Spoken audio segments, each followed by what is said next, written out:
আজকে আমি আলোচনা করব পাই নিয়ে। পাই কি, হোয়াট ইজ পাই। আজকে এই ভিডিওটির মাধ্যমে তোমরা পাই সম্বন্ধে অনেক কিছু তথ্য জানতে পারবে। তবে চলো শুরু করি।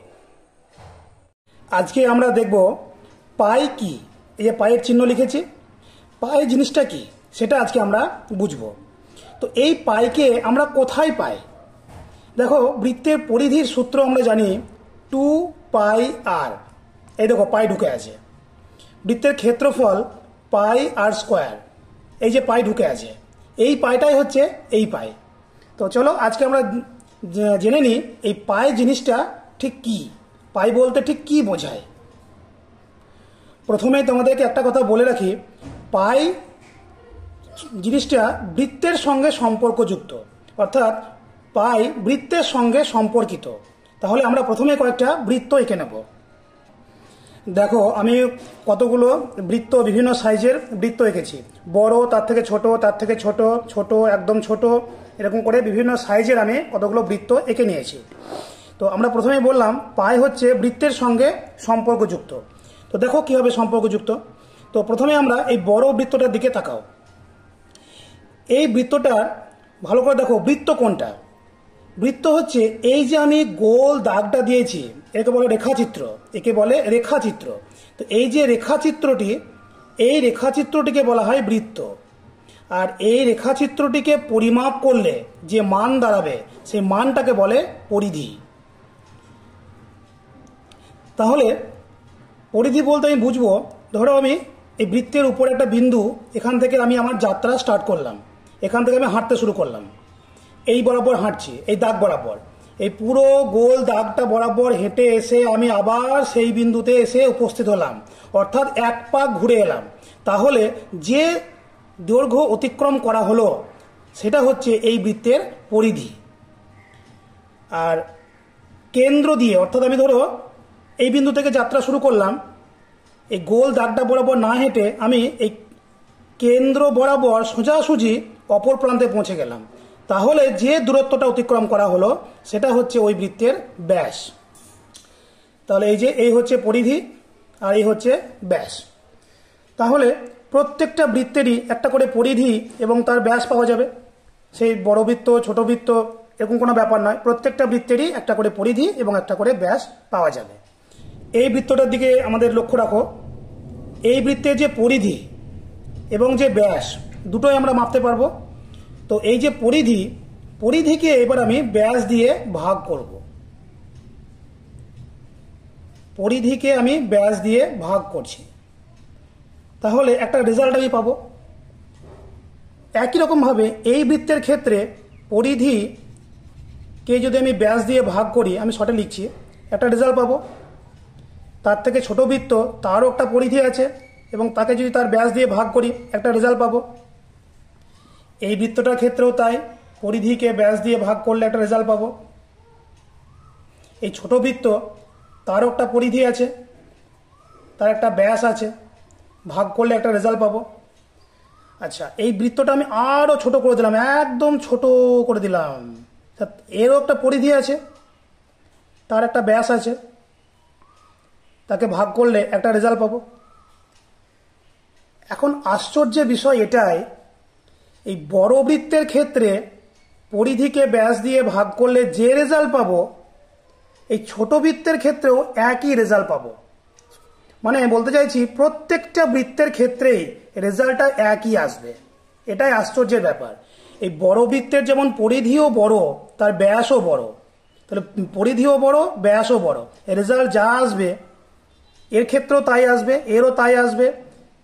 এমনকি এই সব থেকে ছোট বৃত্ত যেটা আমি এঁকেছি, তার যেমন পরিধিটাও একদম ক্ষুদ্র, তার ব্যাসও হবে ক্ষুদ্র, সেক্ষেত্রে রেজাল্টটাও কিন্তু একই আসবে। প্রত্যেকটা বৃত্তের ক্ষেত্রে রেজাল্ট একই আসবে, ভাগফল একই আসবে। কত আসবে? সেটা আসবে 3.141592 এরকম টাইপের আসবে।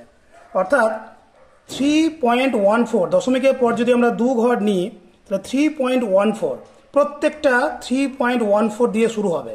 3.14 মানে আরও আছে, এরকম অনুসারে আসবে। মানে 3.14 দিয়ে শুরু হবে। সেই বৃত্তটা যেমনই হোক না কেন, ভাগ করলে ভাগফল 3.14 দিয়ে শুরু হবে। এটা সত্যি খুব আশ্চর্যের ব্যাপার যে একটা বড় বৃত্তের ক্ষেত্রেও ভাগফল যা হবে, একটা ছোট বৃত্তের ক্ষেত্রেও ভাগফল তাই আসছে, অর্থাৎ নির্দিষ্ট একটা ধ্রুবক সংখ্যা পাচ্ছি। এই ধ্রুবক সংখ্যাটাকে আমরা বলি পাই। তার মানে এই যে প্রত্যেকটা বৃত্তের পরিধিকে ব্যাস দিয়ে ভাগ করলে ভাগফল যেটা আসছে সেটা হচ্ছে একটা ধ্রুবক সংখ্যা, যেটা 3.14 দিয়ে শুরু হচ্ছে। এই ধ্রুবক সংখ্যাটাকে আমরা পাই দিয়ে ডিনোট করি, প্রকাশ করি। সত্যি এটা ভেবে অবাকই হতে হয় যে বড় বৃত্তের ক্ষেত্রে পরিধিকে ব্যাস দিয়ে ভাগ করলে যা আসছে, ছোট বৃত্তের ক্ষেত্রেও পরিধিকে ব্যাস দিয়ে ভাগ করলে তাই আসছে, এবং যে সংখ্যাটা আসছে তাকে আমরা বলি পাই। আসলে পায়ের মানটা হবে 3.141592653589 এরকম করে চলতেই থাকবে, এর কোনো শেষ নেই। একটা জিনিস খুব ভালো করে লক্ষ্য করে দেখো, দশমিকের পরে এই যে মানগুলো আসছে, এই মানগুলো কিন্তু কোনো নির্দিষ্ট নিয়মে আসছে না। মানে এরপরে 9-এর পরে কি আসবে আমি বুঝতে পারছি না, মানে হ্যাপাজার্ডলি আসছে। যদি এক নির্দিষ্ট নিয়মে একই সংখ্যা ঘুরে ঘুরে আসে তখন তাকে আমরা বলি আবৃত্ত দশমিক, একই সংখ্যা বারবার আসছে। কিন্তু এখানে সেরকম কোনো সংখ্যা নেই, মানে একটার পর কোনো প্যাটার্ন নেই, মানে আবৃত্ত দশমিক এখানে হচ্ছে না। আবার এটা টার্মিনেটও করছে না, শেষও হচ্ছে না। এটাকে বলা হয় নন রেকারিং, মানে আবৃত্ত দশমিক আসছে না। আবার নন টার্মিনেটিং মানে কি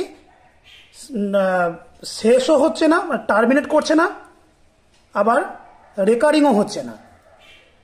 যে সমস্ত সংখ্যা এই প্রপার্টি যাদের আছে তাদেরকে বলা হয় অমূলদ সংখ্যা। মূলদ এবং অমূলদ সংখ্যা নিয়ে আমার একটা ভিডিও করা আছে, তোমরা চাইলে দেখে নিতে পারো। তো এখানে পাই যেহেতু নন রেকারিং এবং নন টার্মিনেটিং, সেই জন্য পাই হচ্ছে একটি অমূলদ সংখ্যা। পাই হলো অমূলদ সংখ্যা, ইরাশনাল নাম্বার। আচ্ছা, এইখানে একটা ইম্পর্টেন্ট জিনিস বলার আছে, যেটা বহু স্টুডেন্ট আমাকে জিজ্ঞাসা করেছে এবং তাদের কনফিউশন এখনও প্রায় রয়ে গেছে।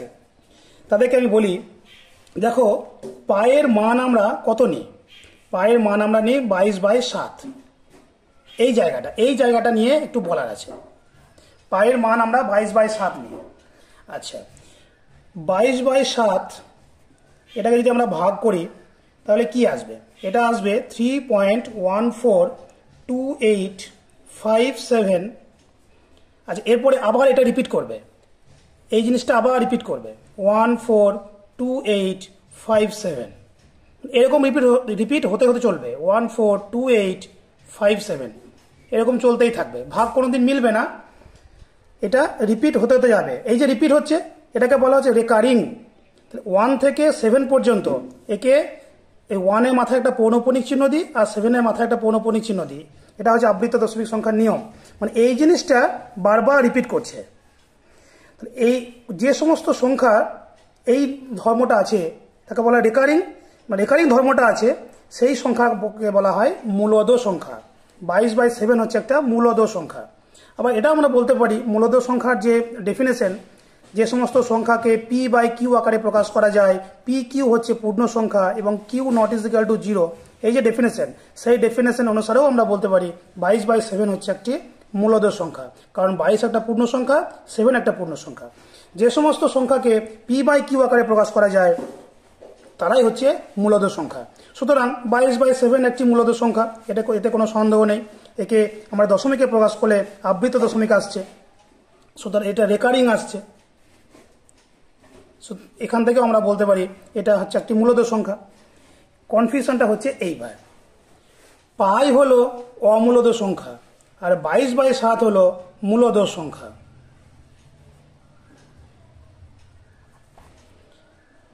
এবার এটার দিকে তাকাও, পাই সমান 22/7, এই জায়গাটা কিন্তু এবার কনফিউশন তৈরি হচ্ছে। পাই হলো অমূলদ আর 22/7 হচ্ছে মূলদ, তাহলে একটা অমূলদ সংখ্যা একটা মূলদ সংখ্যার সঙ্গে কি করে সমান হয়ে যাচ্ছে? আমরা পায়ের মান তো 22/7 নিই। এই হচ্ছে অমূলদ আর এই হচ্ছে মূলদ, তাহলে অমূলদ সংখ্যা মূলদ সংখ্যার সঙ্গে কি করে সমান হয়ে যায়? এই জায়গাটা কিন্তু বিরাট একটা কনফিউশনের জায়গা। দেখো এই জায়গাটা তোমাদেরকে আমি বলছি। এবার পায়ের মানটা দেখো, পায়ের মান হচ্ছে এই যে, আর 22/7 মানটা দেখো এই যে। দেখো এই মান দুটোর দিকে তাকিয়ে দেখো, 3.14, এখানেও হচ্ছে 3.14, এই পর্যন্ত একই মান রয়েছে। তারপরে এ আছে 1.5, এ আছে 2.8, এইখান থেকে মানটা পাল্টে পাল্টে যাচ্ছে। পায়ের মানটা আর 22/7 মানটা দেখো দশমিকের পর 2 ঘর পর্যন্ত একই রয়েছে, 3.14। পায়ের মানটা 22/7 মানের খুব কাছাকাছি, সেই জন্য আমাদের কাজের সুবিধার জন্য পায়ের মানকে 22/7 ধরে নেওয়া হয়। কিন্তু তোমরা জেনে রাখো, বুঝতেই পারছো পায়ের মান আলাদা, 22/7 মান আলাদা, এরা দুটো সম্পূর্ণ আলাদা জিনিস। অ্যাকচুয়ালি লেখা উচিত পাই অ্যাপ্রক্সিমেট 22/7, পায়ের মানটা 22/7 খুব কাছাকাছি, সেই জন্য পাইকে 22/7 ধরে নেওয়া হয় কাজের সুবিধার জন্য।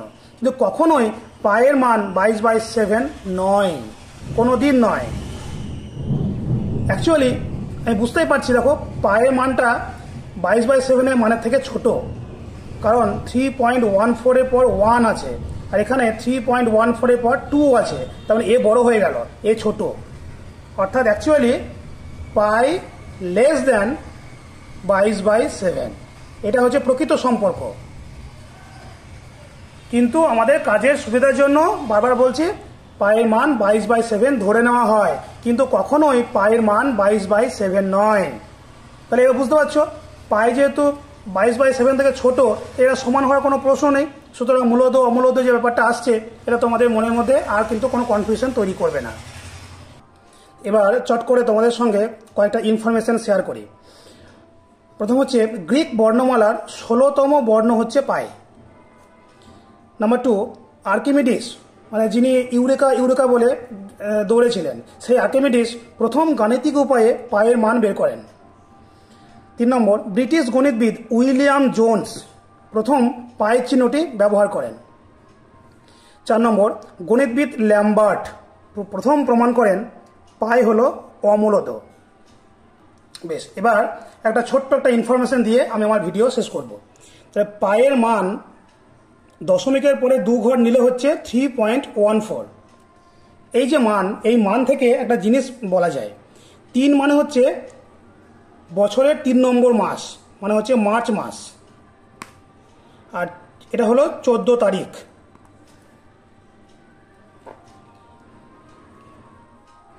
তার মানে প্রত্যেক বছরের মার্চ মাসের 14 তারিখ পাই ডে হিসেবে পালন করা হয়। পাই ডে, পায়ের মান 3.14, তাহলে 3 হচ্ছে মার্চ মাস আর 14 হচ্ছে 14 তারিখ। সুতরাং প্রত্যেক বছর মার্চ মাসের 14 তারিখ পাই ডে হিসেবে পালন করা হয়। আজকের ভিডিও এই পর্যন্তই, অন্য দিন অন্য ভিডিও নিয়ে আসবো। ধন্যবাদ।